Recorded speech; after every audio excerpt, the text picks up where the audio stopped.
여러분, 오늘은 민수기 개요 영상을 준비해 봤습니다. 민수기 말씀을 시작하기 전에 이 영상을 준비해서 보내드렸어야 하는데요, 제가 말씀 묵상 스케줄을 잘 계산하지 못해서 이렇게 늦게 보내드리게 됐습니다. 민수기의 말씀은 구약성경 출애굽기와 레위기 말씀의 연속이다라고 볼 수 있는 그러한 말씀입니다. 이스라엘 백성이 애굽에서 출애굽을 하게 되죠. 하나님의 은혜로 예상치도 못했던 이 엄청난 일을 그들이 경험하게 됩니다. 그리고 그렇게 출애굽을 한 이스라엘 백성들에게 하나님께서는 시내산에서 율법을 주시죠. 우리가 잘 아는 십계명을 그들이 시내산에서 받게 됩니다. 그리고 성막을 만드는 것, 또 제사를 하는 것, 이것을 왜 해야 되고 또 어떻게 해야 하는지, 어떻게 드려야 하는지를 이스라엘 백성들이 배우게 됩니다. 이제 그리고 나서 시작되는 말씀이 민수기의 말씀입니다. 시간적으로 보면 시내산을 출발한 이스라엘 백성들이 약속의 땅인 가나안 땅 이 앞까지 이르게 되는 그 여정을 바로 민수기에 기록하고 있는 것이죠.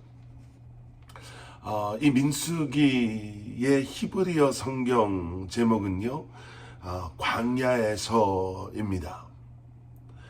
이스라엘 백성의 광야 생활 거의 대부분을 기록하고 있기 때문에 아마 딱 맞는 이름이다라고 생각하는데요.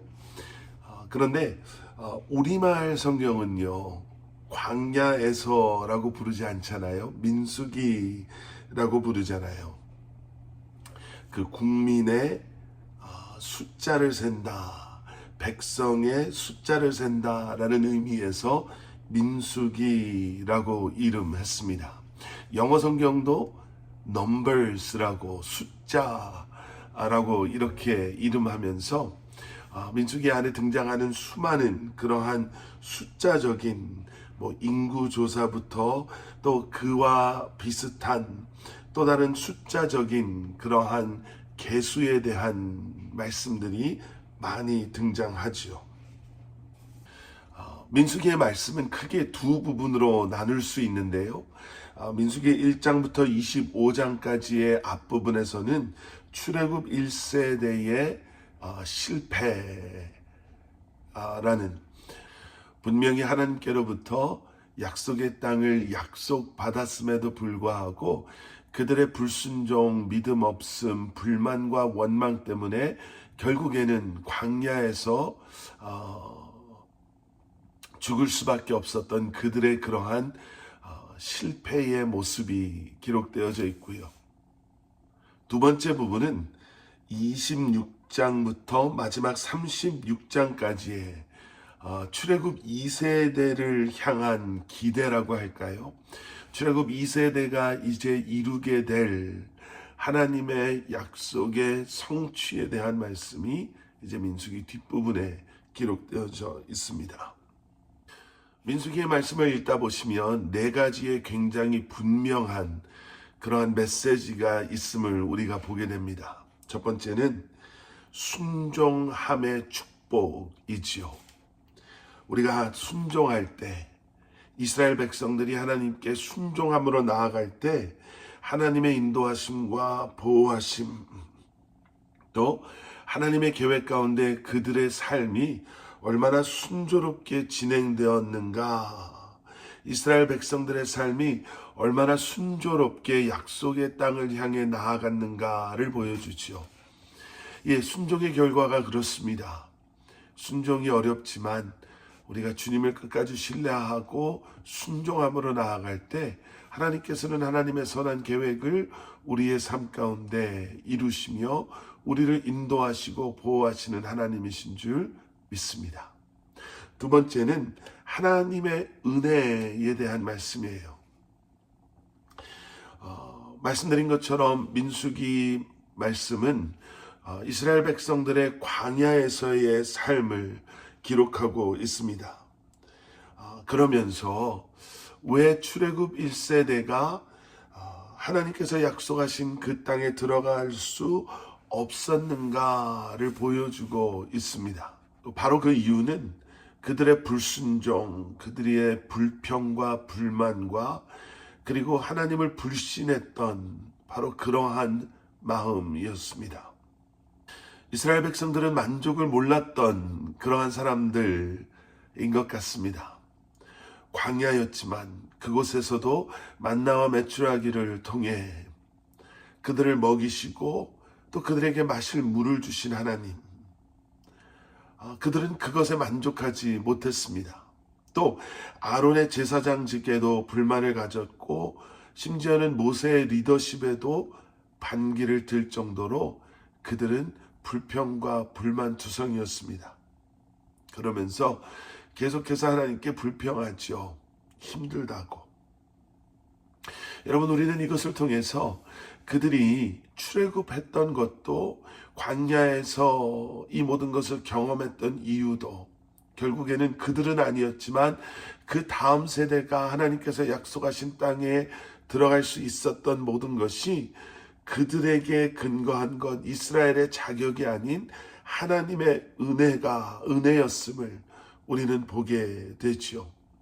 은혜로 구원받았고 은혜로 주님과 함께 동행하며 은혜로 하나님의 약속의 성취됨을 경험할 수 있었던 것. 세 번째는 불순종의 결과입니다. 이스라엘 백성들의 불순종과 또 우상 숭배로 말미암아 하나님의 엄청난 축복을 그들은 잃어버리게 됩니다. 출애굽 1세대는 말씀드린 것처럼 결국 약속의 땅 가나안에 들어가지 못하게 됐죠.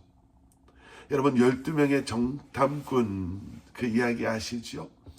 12명 가운데 두 사람만이, 갈렙과 여호수아만이 돌아와서 하나님의 약속이 우리를 통해 이루어질 것이다라는 그 믿음의 확신의 보고를 하게 됩니다.